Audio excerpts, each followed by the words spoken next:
When 5 infamous bikers approached a lone boy at a roadside cafe, they assumed they'd stumbled upon an easy target. Instead, they ran into a former Army Ranger who would not only reshape their lives, but also alter the dynamics of their entire town. What unfolded that night would go on to be viewed by millions online, spark a wave of unity, and prove that the hardest battles often emerge where we least expect them. Elijah Carter adjusted his hoodie and took a sip of soda as he sat in his usual booth near the window at Mayfield Café.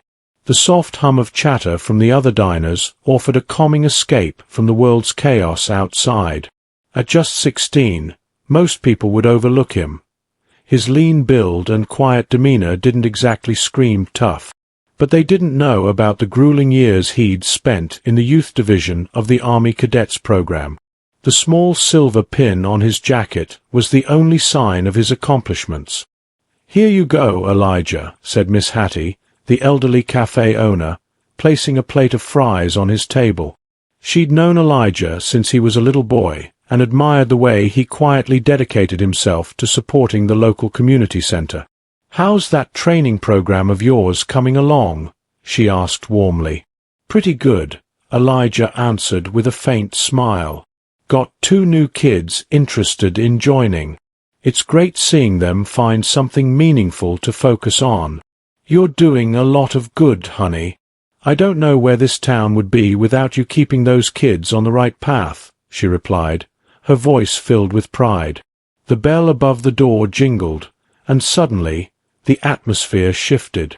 5 men entered, their leather jackets emblazoned with patches marking them as members of the Red Vultures, a feared motorcycle gang. Their leader, a stocky man with a jagged scar across his cheek, scanned the cafe with a sneer. Well, what a cute little place," the leader remarked, his tone laced with mockery.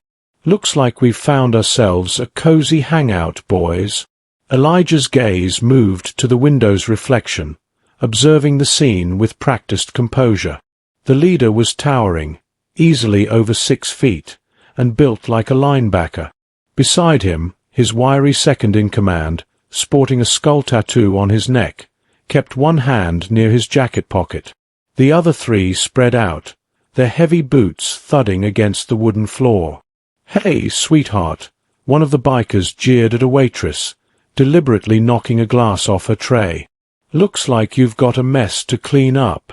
The young waitress, barely out of high school, bent down to pick up the broken glass, her hands shaking.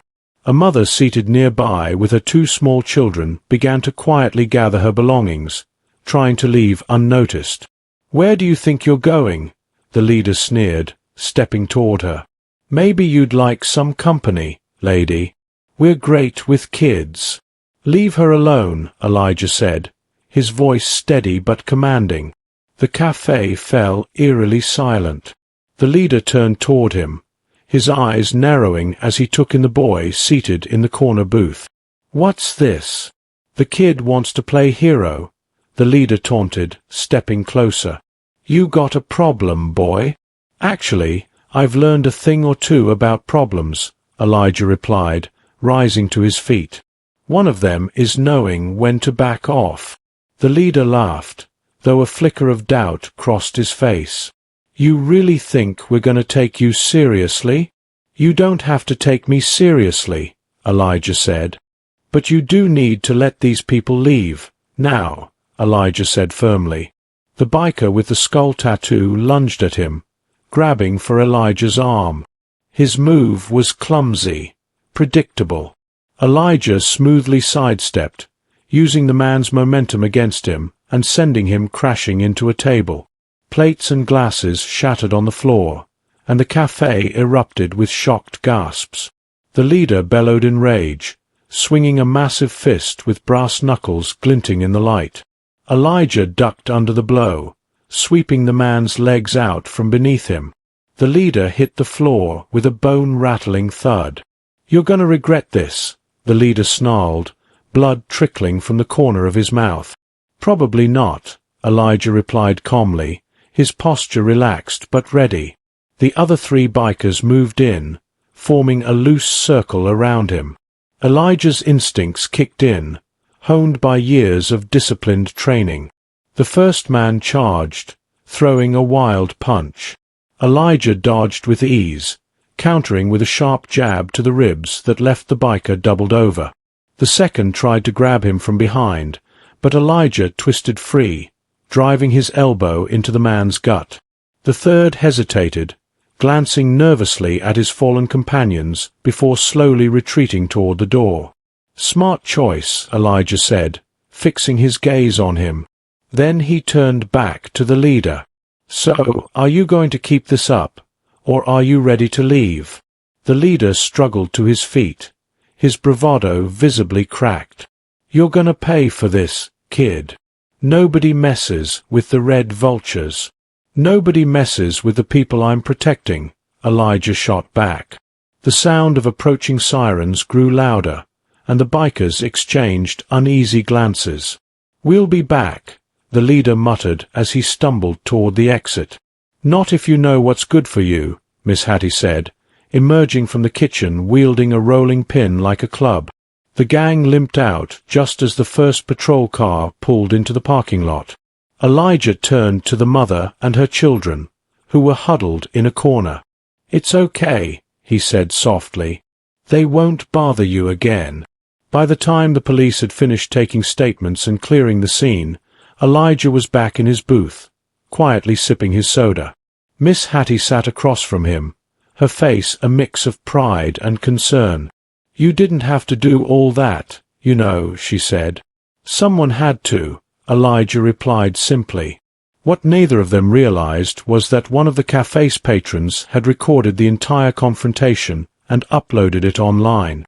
By the next morning, the video had gone viral, racking up hundreds of thousands of views. Headlines hailed Elijah as a local hero, and his once quiet life was about to become anything but. The video did more than attract attention. It sparked action. Veterans groups, community leaders, and even local motorcycle clubs reached out, inspired by Elijah's bravery. Within days, the community center where Elijah volunteered was flooded with offers of support. Even rival bikers began showing up, asking how they could help. "I didn't sign up to be famous," Elijah confessed to Miss Hattie one afternoon as the cafe buzzed with reporters and curious visitors. "It's not about fame, honey," she replied with a warm smile. "It's about showing people what's possible when you stand up for what's right." The Red Vultures hadn't been seen since the incident, but Elijah knew it wasn't over. Sure enough, about a week later, the leader, now sporting a sling, showed up at the community center. "We need to talk," he said, his voice subdued. Elijah nodded, leading him to a quiet room. Over the next hour, the man, whose name was Travis, shared his story. He'd served in the Army years ago, but had struggled to adjust to life as a civilian. The gang had offered him a sense of belonging, but now everything felt uncertain. "I don't want this life for my son," Travis admitted, pulling out a crumpled photo of a boy around Elijah's age. "Then let's change it," Elijah said simply. With Elijah's guidance, Travis and several of his former gang members started volunteering at the community center. At first, they stuck to small tasks, but soon they took on bigger roles, mentoring at-risk youth and fixing bikes for local families. Word spread, and other motorcycle clubs joined in, turning the community center into a hub of transformation. Over the following months, the town experienced a remarkable shift. The Red Vultures disbanded, replaced by a new group dedicated to service and mentorship. Elijah poured his energy into organizing programs that brought the community together, from bike repair workshops to neighborhood cleanups. The video of the cafe incident became a symbol of what one person could achieve by taking a stand. By the end of the year, the town was nearly unrecognizable. The cafe, once a quiet spot on the edge of town, had become a bustling gathering place for people from all walks of life. Elijah, still just a teenager, had become a leader and a beacon of hope for his town. As he looked out over the lively cafe one evening, He realized that the fight he'd started by taking a stand was just the beginning of something far greater.